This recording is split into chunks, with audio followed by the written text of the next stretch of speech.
It's been a while since I forgot to record this. Anyway, hello YouTube. Those of you who are watching this later, perhaps much later, this will be exciting.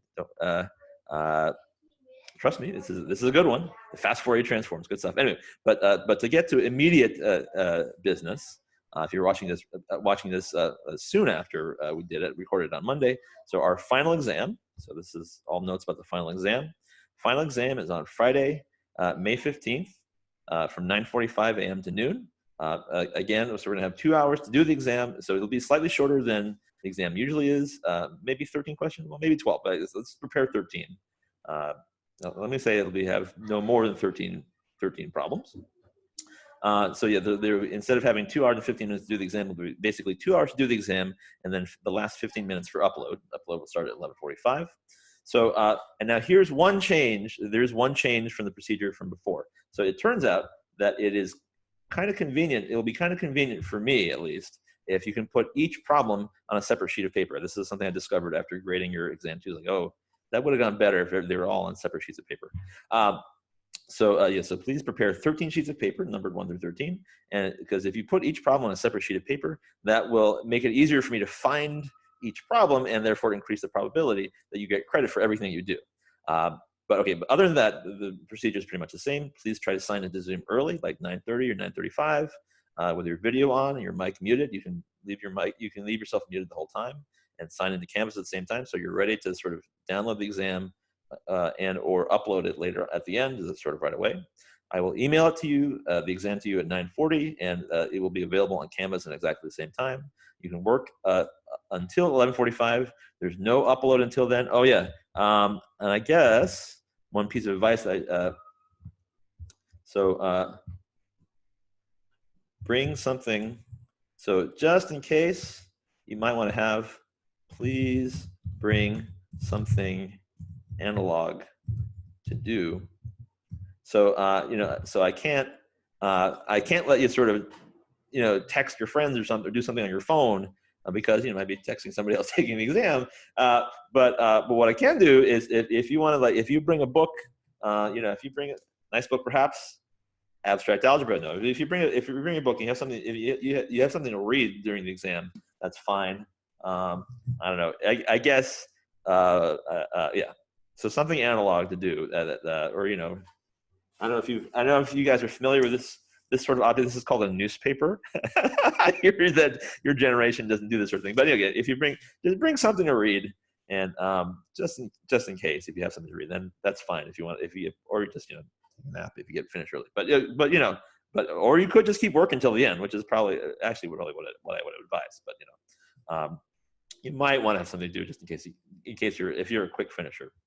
Anyway, yeah. So because I do need you to stick around until 11:45 and not upload until then. And so at that time, please scan all 13 pages in order, including blank ones. Like if you didn't get number 7, it's better if you scan number 7, because then I'm not wondering what happened to number 7. Into a single PDF and upload it to Canvas between 11:45 and noon. All right. So oh yeah, and then I guess for the recording, just in case anybody's watching this on the day of, or sort of soon after that, our final exam review is on Wednesday, May 13th, from 2:45 to 5 p.m. All right. So are there any questions on our exam procedures, or questions? Oops, that's not what I wanted to do. Questions about the final?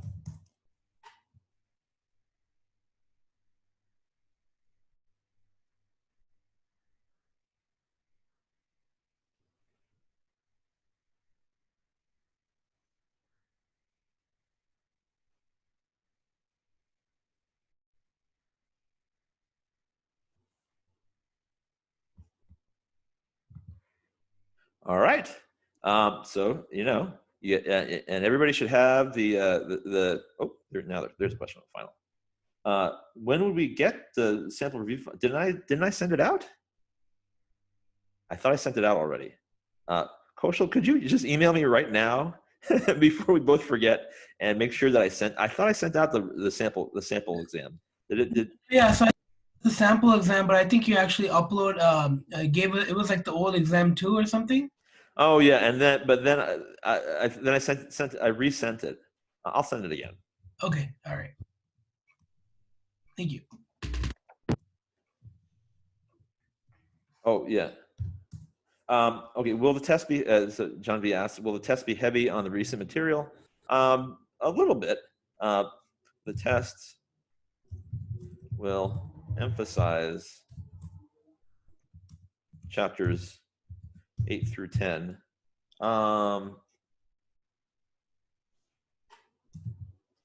So what would be a reasonable division? Something like, maybe something like 1/3 chapters 1 through 2 through 4, 1/3 5 through 7, and then 1/3 8 through 10, something like that. Yeah, plus or minus, maybe maybe a little more chapters 5 through 7 than 2 through 4. But actually one thing is, but you need chapters 2 through 4 for the rest of the course.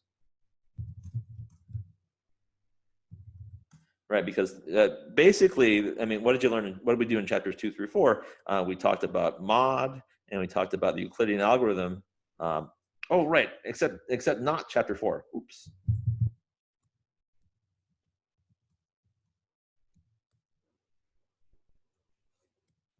My bad.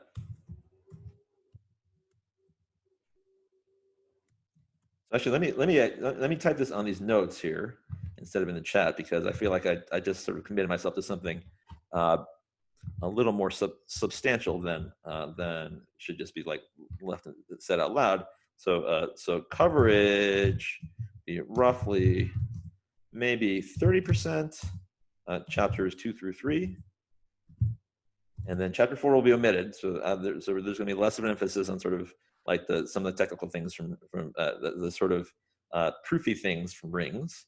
So let's say 40% chapters 5 through 7, because it really was a lot of material. There's a lot of stuff going on there. And then maybe another 30% chapters 8 through 10. There's actually less material there, but it'll be covered more heavily because it hasn't been on any previous exams. Something like that. So John B, does that answer your question? Oh, and then and let me emphasize, I should also sort of re-emphasize, not on the exam, anything that's sort of solely from chapter 4. Though, I mean, there are some terms that show up in other parts of the book, but not anything solely from chapter 4, and definitely nothing from chapter 11, which we're doing today. It's still fun though. That's why we're doing it today, but it won't be on the final.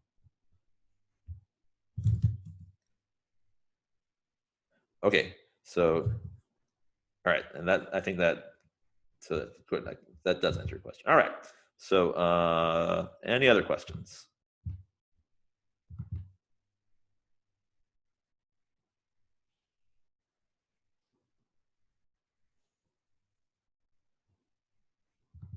Okay, so let's state our problem and then solve it, and then we'll go home. And then we'll call it a semester.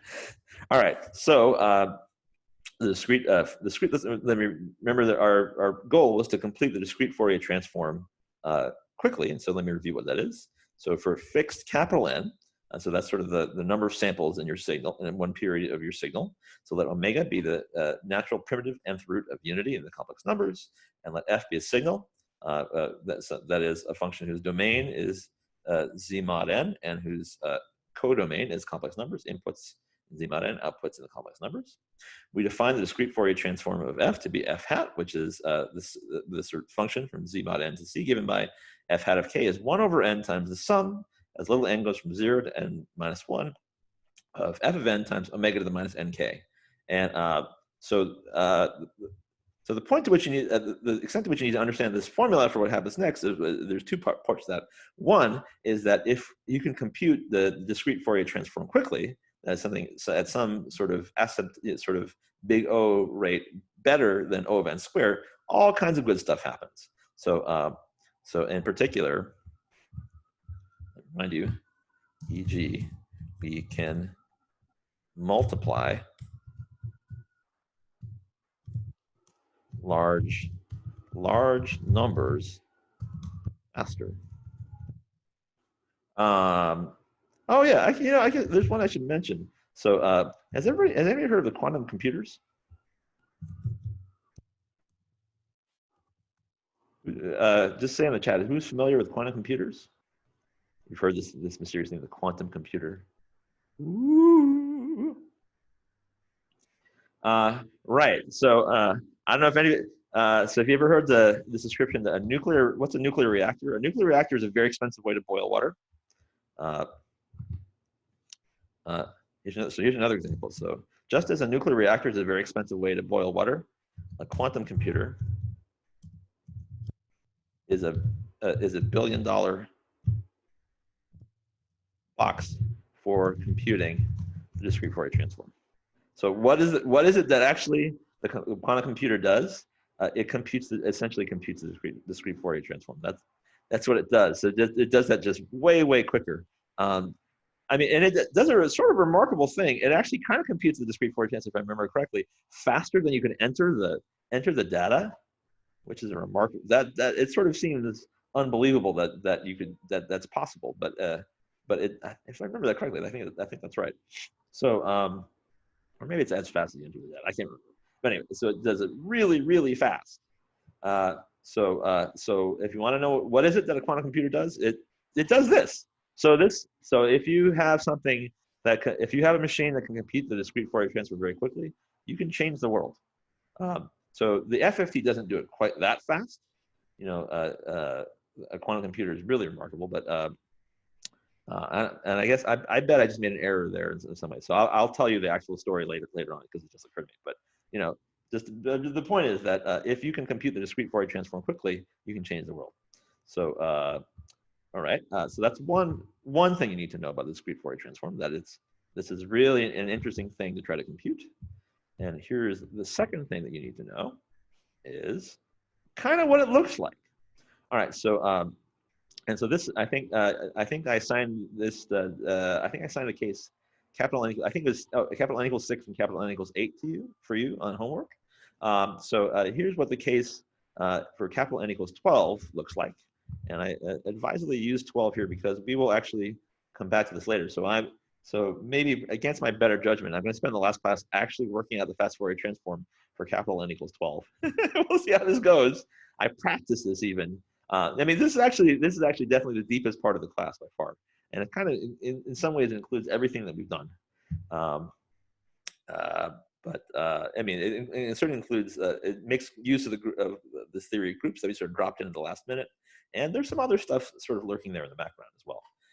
But it's also just a kind of a miraculous thing that works. So, in order for you to appreciate the miracle that the discrete Fourier transform actually works. I'm sorry, the fast Fourier transform actually works. I want you to sort of everybody to be familiar with the answer, what the answer looks like. Yeah, and actually, let me sort of expand this a bit. So, oh, this is probably a bad idea what I'm about to do. So, well, anyway, let me blow this up again. So let me dig into a bit of what goes on here. Let me actually sort of dig in over here. So yeah, for example, f hat of 2, okay, there's this 1/12 up front. That doesn't really matter. The 1/12 doesn't really matter. You can always do that at the end. So what happens is you have these term for any particular term of the discrete Fourier transform. Each of the terms goes f of 0, f of 1, f of 2, and then what happens is these fudge factors, these omega fudge factors, for f hat of 1, the exponents increase by 1. For f hat of 2, the exponents increase by 2. For f hat of 3, the exponents increase by 3. And then actually, I want to note that actually, instead of doing this for n equal. Instead of doing this for n equals 2, let me do this for n equals 4, where A, I have left some more space, and B, you can see the effect of what happens a little more dramatically. Okay, so what happens if I go to the next term? So the next term, so I'm going to write something and then erase it. So the next term would be omega to the minus 12 f of 3. But remember, because n equals 12, that means omega to the 12th equals 0. Which, in other words, that exponents are all computed mod 12. So when we compute exponents for of omega, they're all the exponents are always going to be computed mod 12. And so what actually happens here is that this omega fudge factor goes away, and so actually the next term actually looks like this. It actually looks more like f. It's just f of 3, and then plus omega to the minus 4, f of 4, and then plus omega to the minus 8, f of 5, and then so on. Again, the exponent patterns will repeat again. There'll be 0, minus 4, minus 8, 0, minus 4. Oh, and I got that wrong. Minus 8. And actually, this should not be minus 9. It should be minus 8. Let me correct that in red instead of green. So this should be minus 8. My bad. Okay. So anyway, so point being that there's some that you should be aware that there's something sort of mod 12ish happen. Very importantly, mod 12ish happening in these exponents and the omegas. And I guess you should have seen that from the homework, but just if you're behind on the homework, if you didn't get to that quite yet, that's an important thing to know. So are there any questions about? So this is what the answer. Well, this is what we want the eventual answer to look like. So are there? So we somehow want to be able to do the same computation but instead of. So if you sort of see what happens here, well, we have we have 12 things to compute, each of which requires potentially 12 multiplications and 11 additions. So this is basically, well, as you can see, this is like O of n squared computation. It takes O of n squared time, because there's capital N things to compute, each of which takes capital N operations. So are there any questions on the operation? Oops. Questions on the answer what the DFT should look like?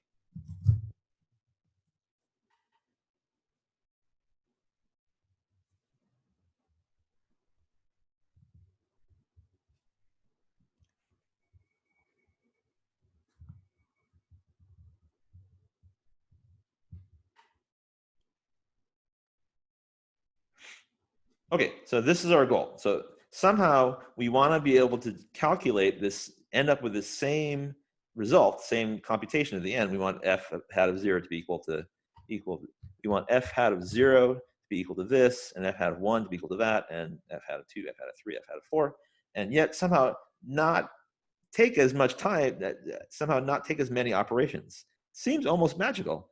And I guess, I've been teaching this for a couple of years now, and okay, it still seems magical. Like, what the heck?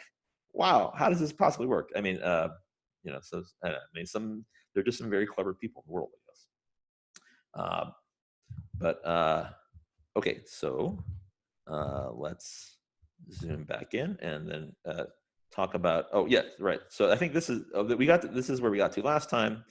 We got to this last time. That's true. And this is where we stopped. This is the very last thing we did. Subgroups of C sub capital N. So if fix up. Well, okay, actually, it's enough here. So this is restating what we did last time, but actually, it's probably enough for you to understand the example. So when capital N equals 12, omega is omega 12, which is e to the 2 pi I over 12, and so omega to the 12 is 1. And so if we look at, oops, I forgot something here. So if we look at, so omega is C12. It's what's called the cyclic group of order 12 inside the complex numbers, inside that unit circle. And so what happens is as you increase the power, if you keep looking at the cyclic subgroup generated by powers of omega, as you increase the power, or sort of start taking multiples of the same power, you get a smaller and smaller. So a bigger exponent of your generator gives you a smaller and smaller subgroup. So and so this is a weird. So sort of within if we fix the same omega, then somehow omega squared right? So just for example, omega squared, this goes 1, omega squared, omega to the 4th, 6, 8th, 10th gives you C sub 6, gives you a subgroup of order 6 of C12. And so the thing to remember is that, I guess I should draw this out, huh? This is going to be generated by omega to the 12th. This is going to be generated by omega to the 4th. Let me sort of draw it down here. This is going to be generated by omega squared. And this is going to be generated by omega. And so the point being, as we go up the chain, we find bigger subgroups, including by the end, the entire subgroup C12 generated by smaller powers of omega. So yeah, so remember, as you go up, as you go through that chain, you'll start off with the smallest possible subgroup generated by the biggest power of omega, and then you get a bigger subgroup, smaller omega, power of omega, bigger subgroup, smaller power of omega, and so on. So it's important. Yeah, it's important that we sort of fix the notation and understand sort of how that works. And this, oh yeah, I think this is actually on your homework somewhere. You may even, if you're caught up on the homework, you may remember that was a homework problem somewhere. I think that was chapter 10. Oh, maybe that's chapter 9. Anyway, one of those chapters. So questions on this particular subgroup chain and sort of what each chain in a subgroup in the chain is.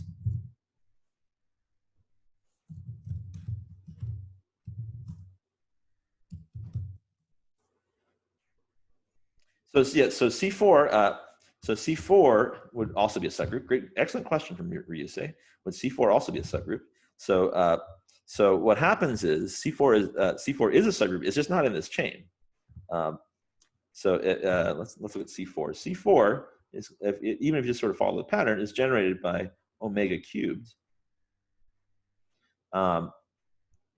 which is 1 omega cubed, omega to the 6th, omega to the 9th, and then you get omega to the 12th. It circles back.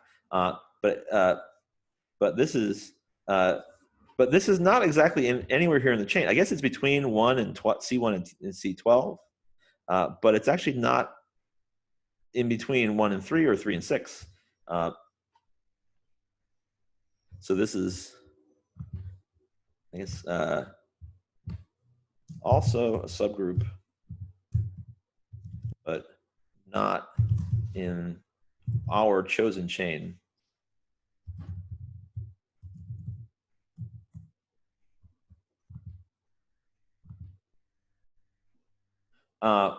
Oh, well, because the chain is ordered by inclusion. So for example, yeah, so why not? I'm sorry, I apologize for sort of chasing up the side here a little bit, but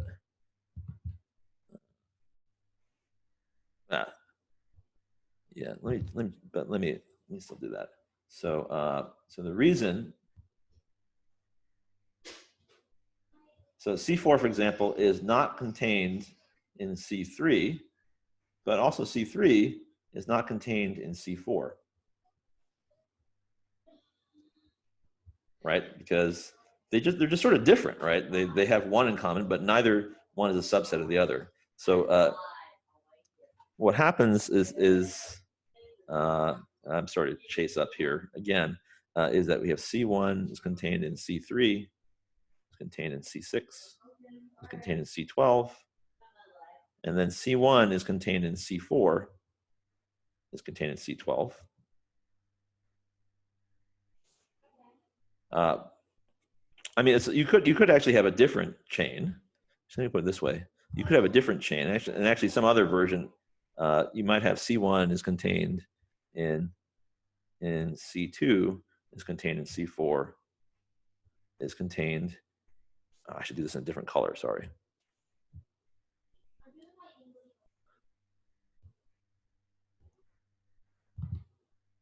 So you could have C1 is contained in, oops. There we go. Is contained in C2, is contained in C4. That's contained in C12. So that's a different chain, but the two chains are sort of not compatible with each other. You can't sort of fit one inside the other. It's an example of what you call in math, what you call a nonlinear order, where you sort of have things that you can't, numbers, you can all sort of rank them all, and any number is either bigger than another number or smaller than that number or equal to it. But then in sets, you have what you have is things that you have things that are not comparable, and they can sort of go in parallel, but not really be one dominate the other. Does that make some kind of sense, Ryusei? It's just not contained in each other. Something like that. Anyway, so this is an oddity of this, I guess. I guess I feel this is sort of an essential part of what goes on in the Fast Fourier transform, but from the viewpoint of others, it might seem just sort of strange that you have to worry about like exactly which subgroup chain you're taking to get from 1 to 12. It doesn't show in most versions of in the most common version of the Fast Fourier transform. You only take powers of 2, and so there's really only one chain. It's just 1, 2, 4, 8, 16.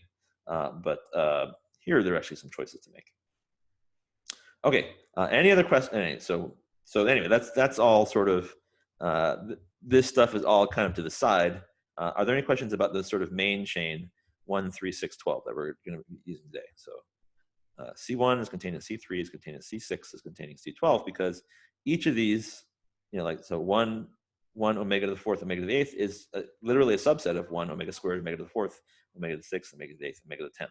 So each, you sort of add on elements as you go up. All right. So any questions about that chain?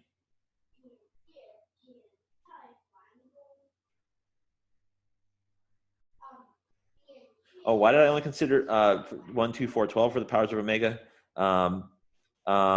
Because so each of these.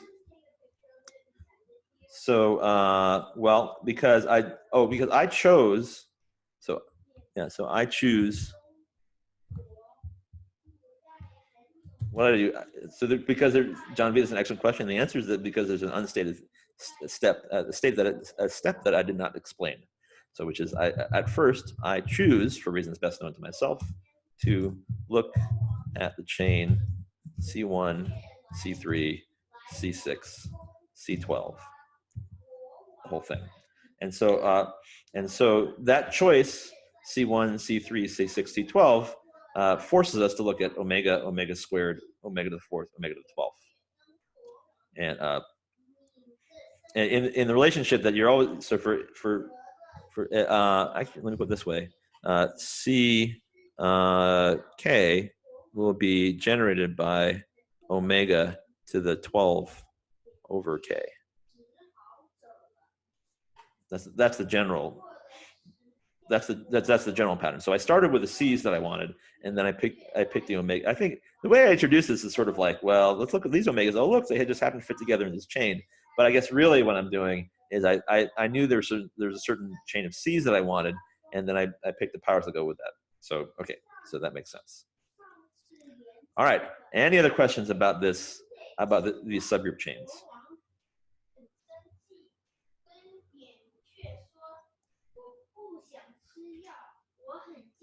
Okay. So there we go. All right. So the Fast Fourier transform based on let's see, how many slides does this take? Let me pull out this to show you the full slide. So somehow I've fit this into 2 slides, and only one of them actually has stuff on it. So the first is just sort of setting up the algorithm. So just to sort of set up. Oh wait, here's something I just learned how to do. Ready? Check this out. Oh no, that wasn't what I wanted to do. Oh well, okay, well that's fine, close enough. I'll go back to where it was. There. So subgroups of Cn. So the Fast Fourier transform based on a given subgroup chain H0 through Hn.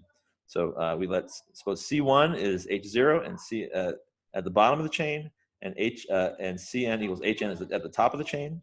So here our example. So our example will be. Let me actually write that in. Actually, let me blow it up a little bit so you can sort of see what's going on here. So so for our example, we're looking at little n equals 3, and then we have the chain C1 is contained in C3, contained in C6, it's contained in C12. So that's and our capital N equals 12. Yep, that's right. Let's see, and what else? What else do we need to fill? Okay, so that's our chain, and so the fact that little n equals 3 means the fact that our chain has sort of three containments in it means that we're going to take 3 steps. 1, 2, 3 steps in our FFT.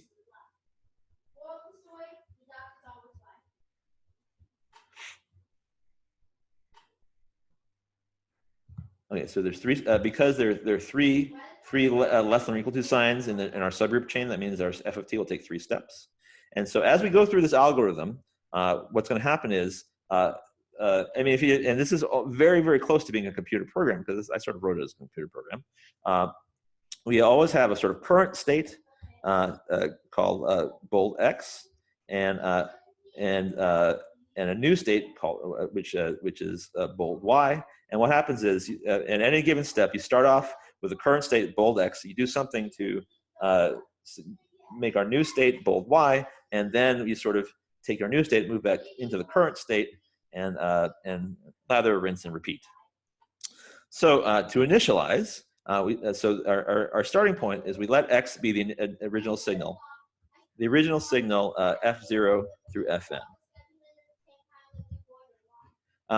So in other words, we're going to start. What we're going to do is we're going to start with the data for the original signal. Remember, this is our original function f of 0 through f of n minus 1 that we're going to try to encode. Remember, these are inputs, f of 0 through f of n minus 1. And then what we want is we want the n to look like this. We want the entries of vectors. We want entries 0 through 11 of the vector. Entry 0 should look like this. Entry number 1 should look like this. Entry number 2, entry number 3. Oops. So yeah, so we're going to start with the original signal and step by step somehow turn it into the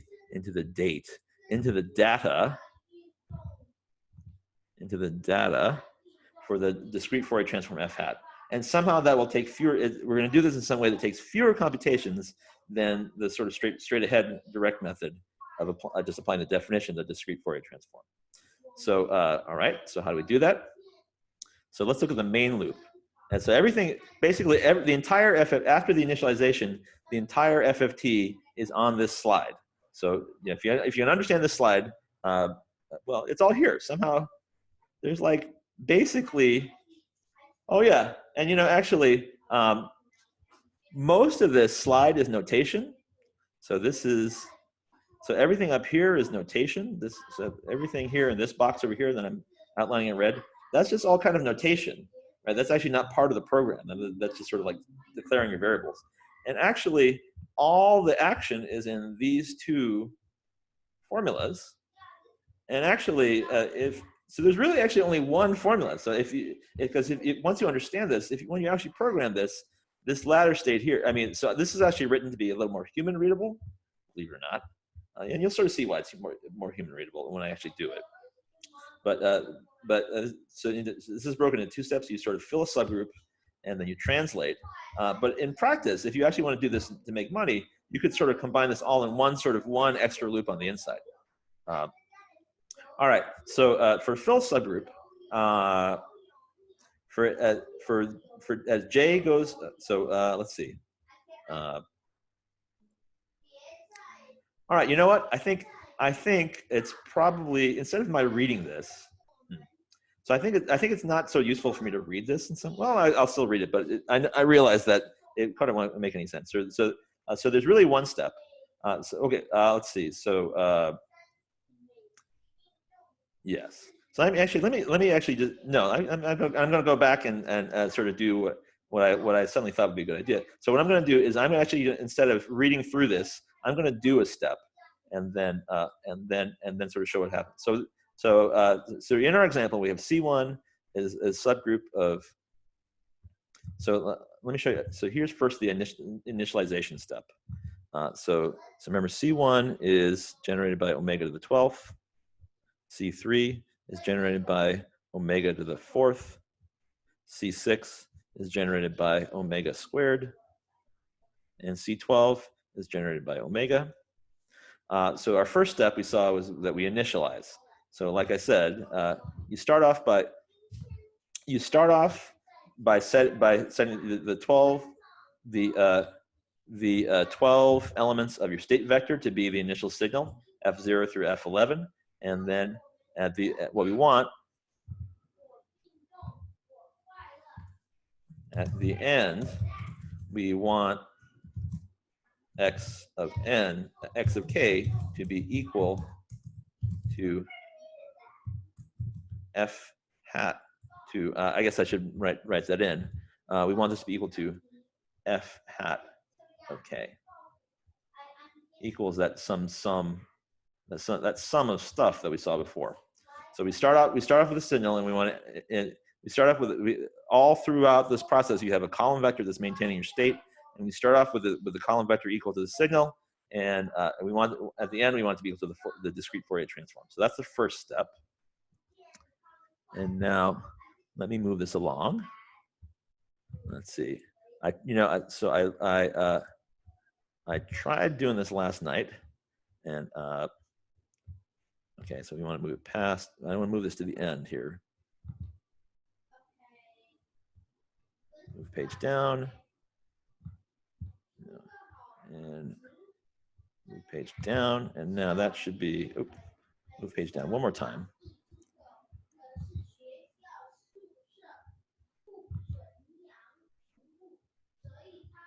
Okay, so now, so I want to illustrate. Let's see if I can actually make this work.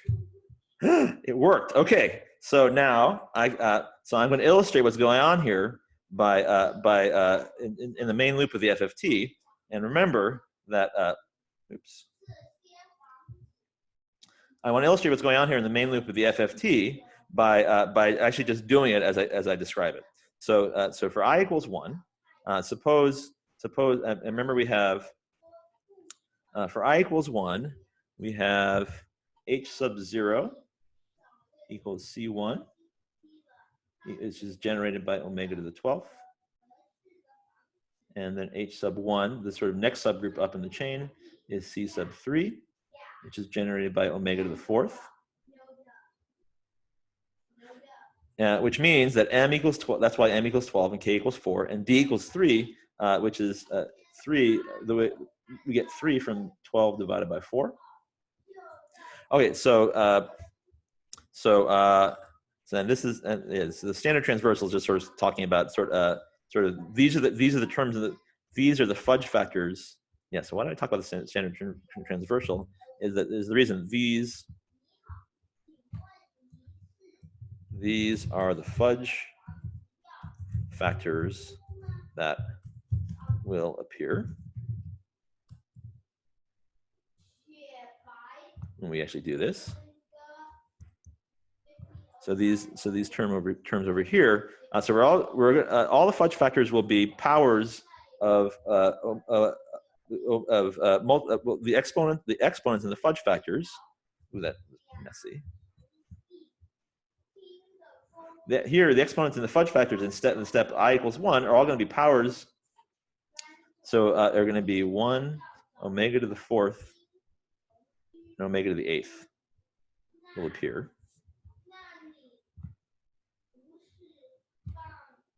So those will appear. Okay. And now, so for j equals 0 to n over k, so let's see, k is 4. For j equals 0 to 3, remember for r capital N will be 12. So I'm just going to play computer for like the next 20 minutes or so. So for j equals 0, that's one step. And for j equals there's j equals 1. So capital N over capital N is 12, k is 4, is 3, and then j equals 2. So for j equals 0, 1, and 2, I'm going to set y of jk. See, k is 4, so this is going to be y of 0.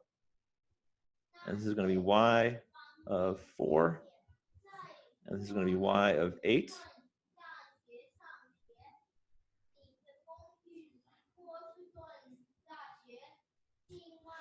Is equal to, oh my goodness. So this is going to be x of jm. What's j? Oh, here jm. Here m is 12, which is the same as 0 mod 12, and so we're going to get, we're going to get x of 0 plus, oh, and we increment by k each time, x of 4 times some fudge factor plus x of 8 times some fudge factor, and then same over here, x of 0 plus x of 4 plus x of 8, and then x of 0. So let me blow this up a little bit. So my handwriting will get a little bit better. This is going to be x of 0 plus x of 4 plus x of 8. All right, so that's what's going to happen there. And then what happens is, let's see. So here kj. So for j equals 0, kj is 0, and so well, these are going to be. This is going to be actually what there will be no fudge factors over here. So this will be omega. And let me sort of write in a ghostly over here. This is going to be omega to the 0, omega to the 0, and so there's no fudge factor there. Now for the next one, we actually do get a fudge factor. For j equals 1, we get that kj equals, let's see, k is 4, and so kj equals 4. And so so for the fudge factors, we're going to get omega to the minus 4, and here we get omega to the minus 8. And over here, we're going to get omega to the minus 8. Here kj equals 8. And so we get omega to the minus 8, omega to the minus 4. All right, so so it may be a little mysterious why I'm doing this. I mean, I'm just sort of enacting this algorithm. But are there any questions so far as to the fact, like, how to sort of decipher, sort of pick through these symbols and produce this stuff over here? So questions so far?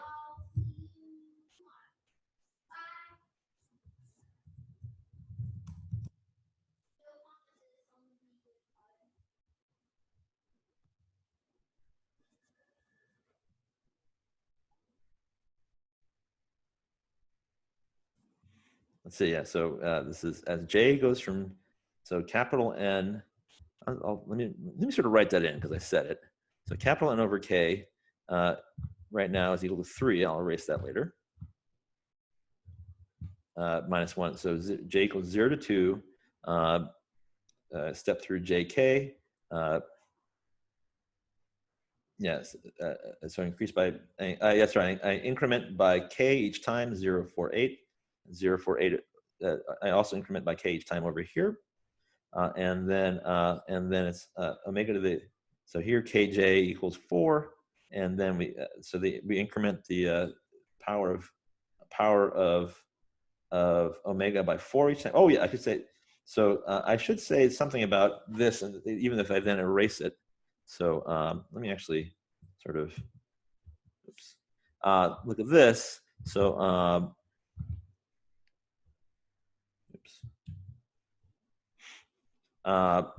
so here, I want to note that where did this minus 4 come from? So because that I think I did that quickly. I just sort of did it. So there, that's 2 times, that's really 2 times 8. So that 4 is really 2 times 8, which is 16, but mod 12 is equal to 4.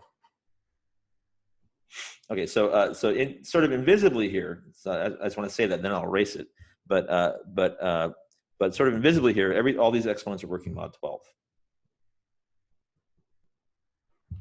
Okay, so yeah, so let me pull back to this. Okay, so is everybody good with the fill subgroup stage, or at least are there any questions? Questions on fill subgroup?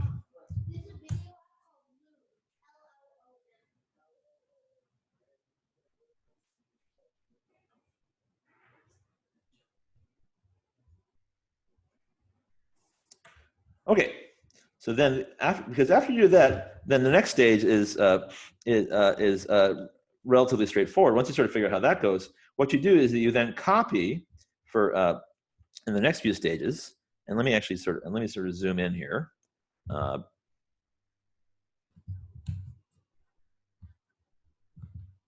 Because this is a little easier to explain. So what you do in the next stages is you just start when I say translate, what that means is that I'm just going to sort of take what I did in the fill subgroup stage, and I'm just going to take all the indices of x and bump them up by 1, x of 9, and then y of 2, and then y of 3. Well, I'm just going to start bumping them up. So 2 plus x of 6 plus x of 10, and then x of 3. So yeah, so once you get the fill subgroup stage, then the translate stage is not so bad. You just sort of do the same thing that you were doing before, just translate it up. Y of 5, y of 6, y of 7. I guess I should try to make it clear. I won't bother to go to the third stage.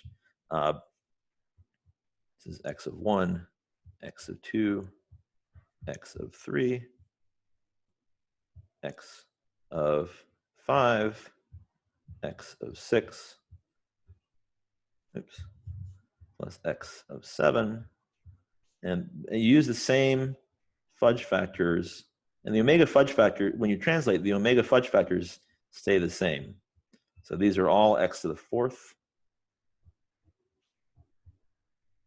And then x of 9, x of 10, x of 11 is omega to the minus 8. Omega to the minus 8. Omega to the minus 8. Okay, so I realize it must seem kind of improbable that this is going to go anywhere, right? Like, how could this possibly work out? And I guess I should. I'm going to restore that thing that I erased. So remember, this is really minus 2 times 8, which is minus 16, which is minus 4 mod 12.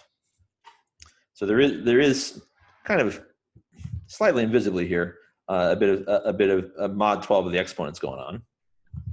All right, but there's my pointer. 16. There we go. So, are there any questions about the translate stage?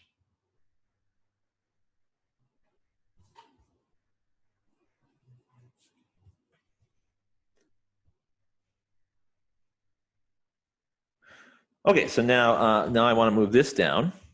Let's see, page down,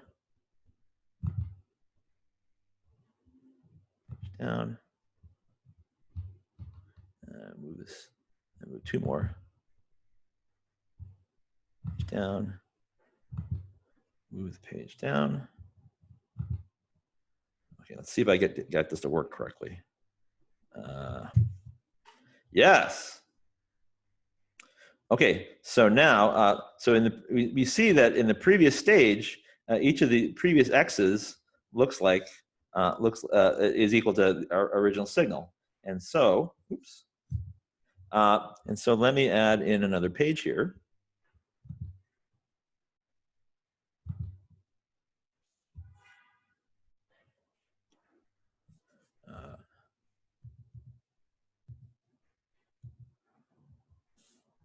Actually, I'm going to add another page here that maybe I'll delete.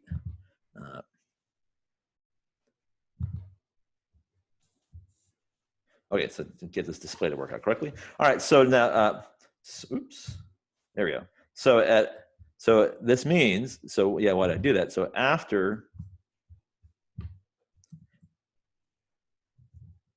actually, let me make this a little bit bigger. So the point is,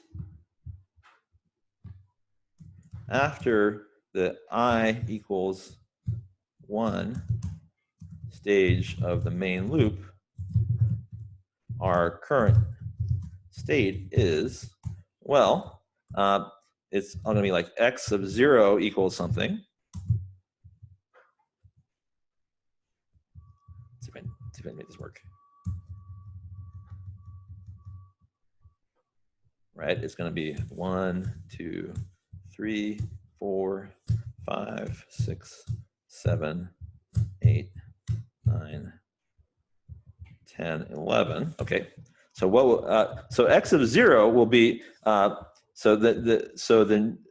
once we copy over what was over here to this other vector, to the current state vector x, and realize that in the previous state all the x's were equal to our original, the f of our original signal, then what we have over here is that x of 0 will be equal to f of 0 plus f of 4 plus f of 8, and x of 4 will be equal to f of 0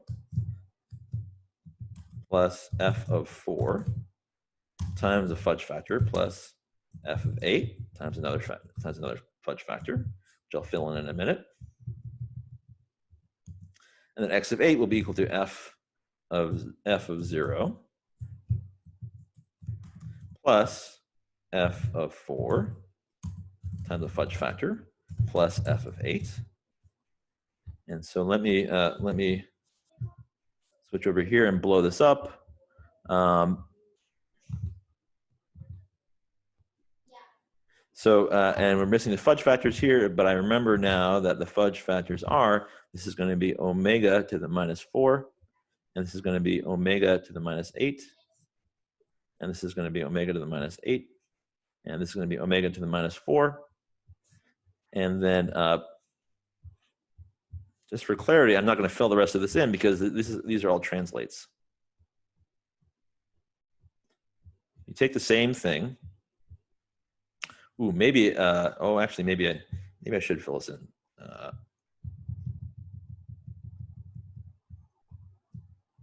Let's see, so.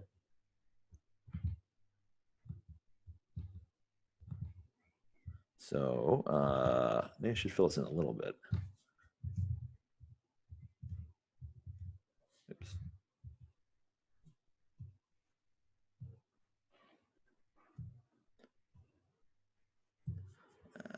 Yeah.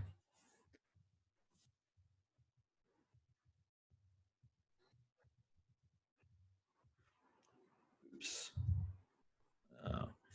Nuts. So this would be like 1, 5, 9. I should have typed it in.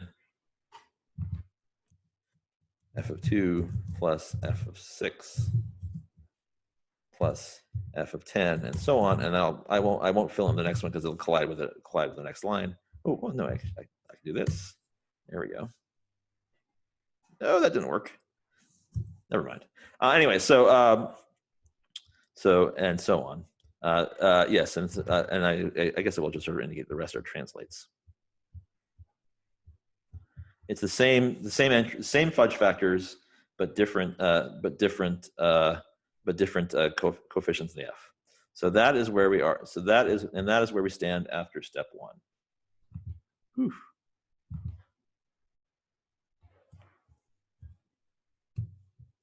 So any questions about where we stand after step 1?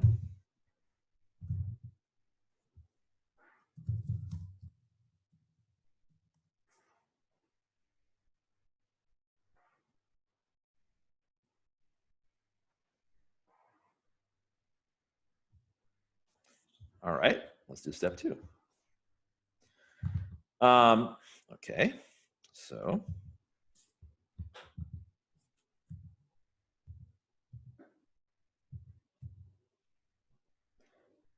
okay, for step 2, let's see, for step 2, for I equals 2, let's see. So for I equals 2, what do I want to record? I want to record 8, right.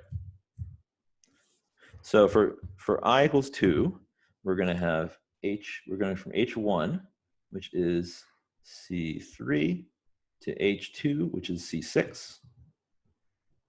C3 is generated by omega to the 4th, and C6 is generated by omega squared. And so D equals 2 because that's equal to 4 over 2. And so we should see, so the fudge factors are all coming from powers of omega squared. Let's see. So so let's see. So let me erase this. Now, sorry, capital N is still equal to 12. Capital N is still equal to 12. So K is 2. So capital N over K is 6 minus my capital N over K is 6. And so J will go from J equals 0 to J equals 2, J equals 4, J equals 6, J equals 8, and J equals 10. Sorry. My bad. Yeah, so J goes from 1 to 5. There we go. 1, 2, 3, 4, 5. And so for J equals 0, we're gonna set Y of 0. So everything gets magnified by a factor of K. K is 2. And so we have Y of 4, Y of 6, Y of 8, and Y of 10. And so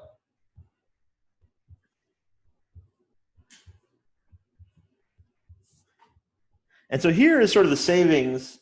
Here's where we start to see the savings in time that you get from the fast Fourier transform. Well, because what happens is here R is going to, so D is equal to 2. So in this particular case, we're looking at D equals 2, and which means that R goes from 0. Because D equals 2, that means we're going to add up 2 terms in each equation. So Y sub 0 is going to be equal to, let's see, so start JM equals 4. So let's see, our offset is always going to be 4, and then RK is going to be either going to be 0 or 2.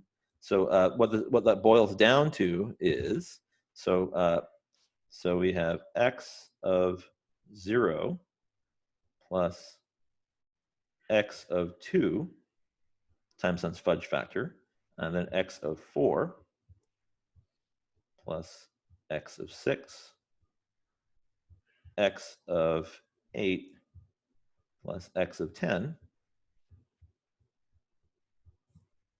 and then X of 12, but X of 12 is really the same as X of 0 because all the arguments, the inputs to X are also mod 12. And so we get 4, 6, 4, 0, 2, 4, 6, 8, 10.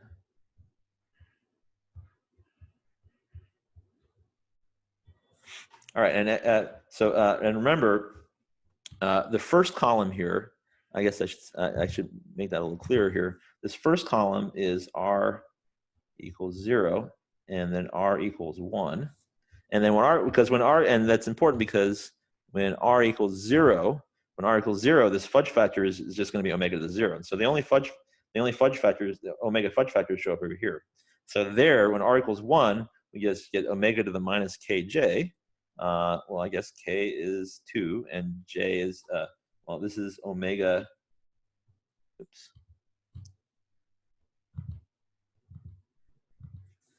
This is omega to the 0, minus 0, omega to the minus 2, omega to the minus 4, omega to the minus 6, omega to the minus 8, and omega to the minus 10. Right. Okay. So that's your fill stage. That's the fill subgroup stage, and then translate. Is similar, except and now let me blow this up a little bit.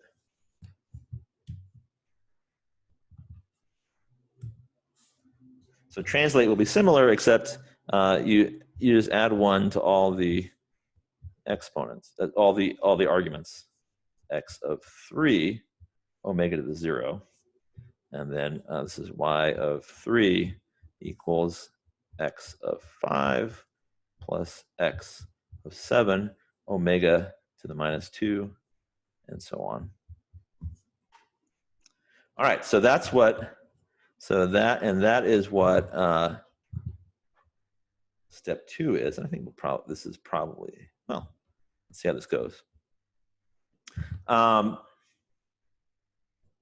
Right. So that's what step 2 looks like. So that's I equals 2, and so we fill in the subgroups in red, and then we translate in the purple here. So any questions halfway through step 2?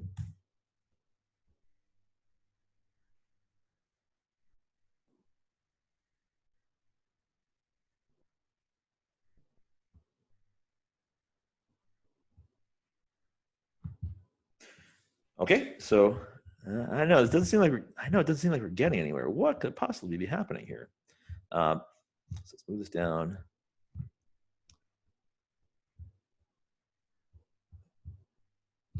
Move this down.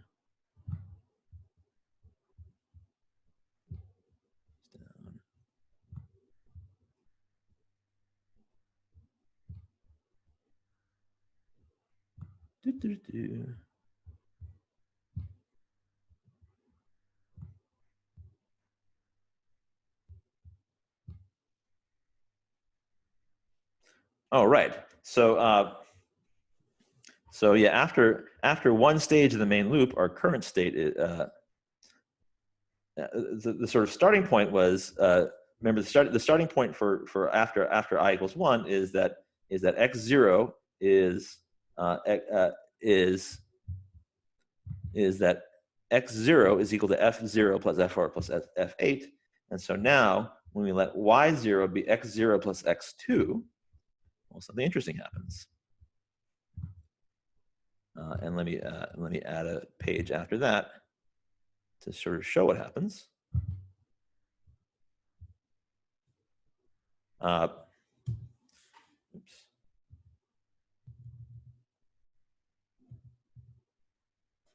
Right over here. So what happens here is after the I equals 2 step, our current state looks like, and let me just do a few of these. We'll have x of 0 equals, well, it's sort of it'll be the sum of the old x of 0 plus the old x of 2, which is, the old x of 0 was f of 0 plus f of 2 plus You know, this is one of these things where I really miss having a classroom to do this, because you actually kind of need an entire classroom and sort of all the boards around the classroom to sort of make this work well. 0 plus x of f of 4 plus f of 8, right? That's the old x0 plus f. Now the old x2 is going to look like f of 2 plus f of 6 plus f of 10. Huh.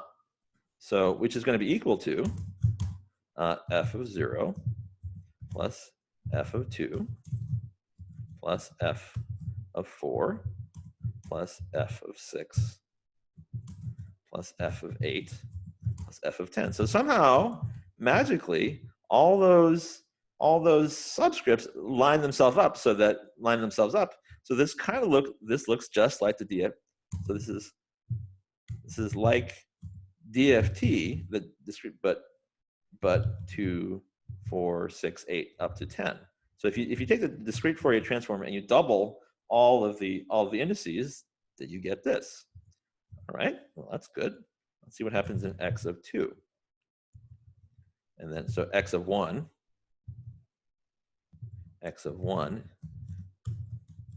is a translate of this. 0, so just take the same thing and add 1 to all the subscripts. Let's see what happens. And so x of 2. So x of 2 is going to be equal to, x of 2 is going to be equal to, well, it's the old x of 4 plus the old x of 6 times omega to the minus 2. So the old x of 4, now this I have to sort of write in. Okay, so the old x of 2 is going to be equal to what is f of 0, is going to be f of, all right, so I'm going to have to do this. So you can't see all of it, unfortunately. So I'm going to have to do this from memory. So here goes. X of 2 is going to be equal to, so this is the old, excuse me, f of 0 plus f of 4 omega to the minus 4 plus f of 8 times omega to the minus 8. Oops.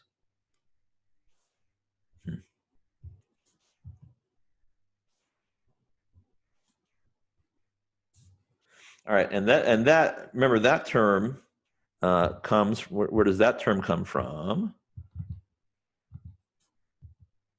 That term comes from the old x of 4, which is this, and then we want the old x of 6 times omega to the minus 2. So this is going to be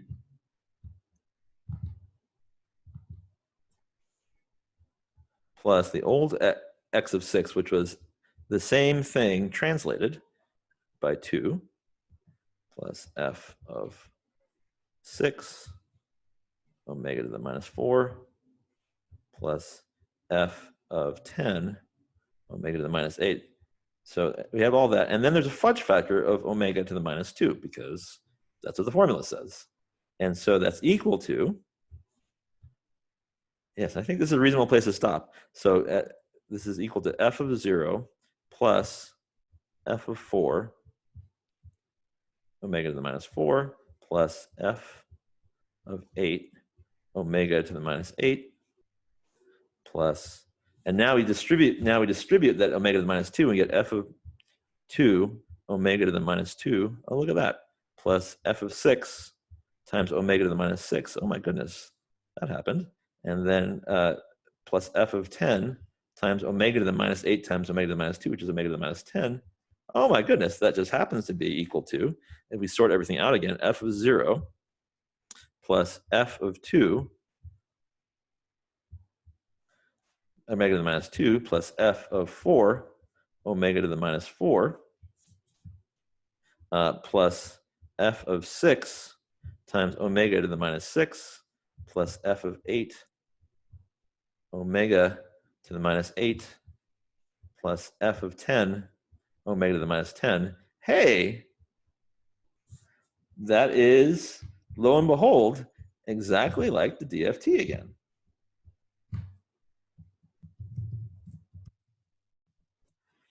So, and if you continue, you know what I'm going to do? I think what would be a reasonable thing to do, because we're sort of basically out of time now. So what I'm going to do is after, oops. What I'm going to do is after we adjourn here, I'm going to sort of continue writing all these notes a little bit and sort of work out these formulas a little bit more. But suffice it to say that yeah, given that we have 2 minutes left, let me just sort of say that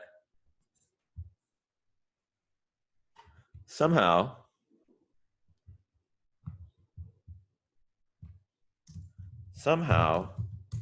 this miracle continues and gives us the DFT for n equals 12 at the end. I hope you know.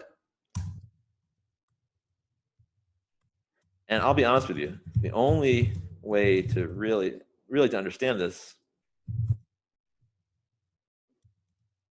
is to do it yourself. Just to play computer. I mean, so this is sort of why. Well, it'll be. I mean, it'll be hard for you guys to sort of learn this unless you like go out and sort of and just do some extra homework for your own purposes. But I understand you're not going to do that. But you know, when you really do this yourself and work it out, it's really remarkable how these exponents line up like this. In any case, so I think a reasonable way to finish this, and I'll sort of rearrange these pages so they make a little more sense. They're a little jumbled up right now after we're done. But so I think the place to finish is that let's look at this. How much time does it take? And that's sort of the remarkable thing. If I can actually get this to blow up. Oh yeah.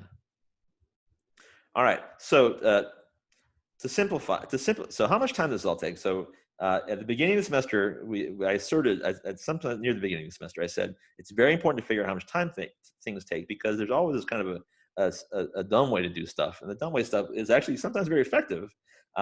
And the only reason to put more effort into thinking about how to do things is if it goes faster. So to simplify the notation, suppose capital N is 2 to the little n, which means that we have n steps. We have little n steps in our FFT, going from C1, C2, C4 up to C sub capital N, which means that D equals 2 in every stage. And this is kind of the standard case when you actually do this in practice. So the number of steps in that big loop is little n, which is the log base 2 of big N.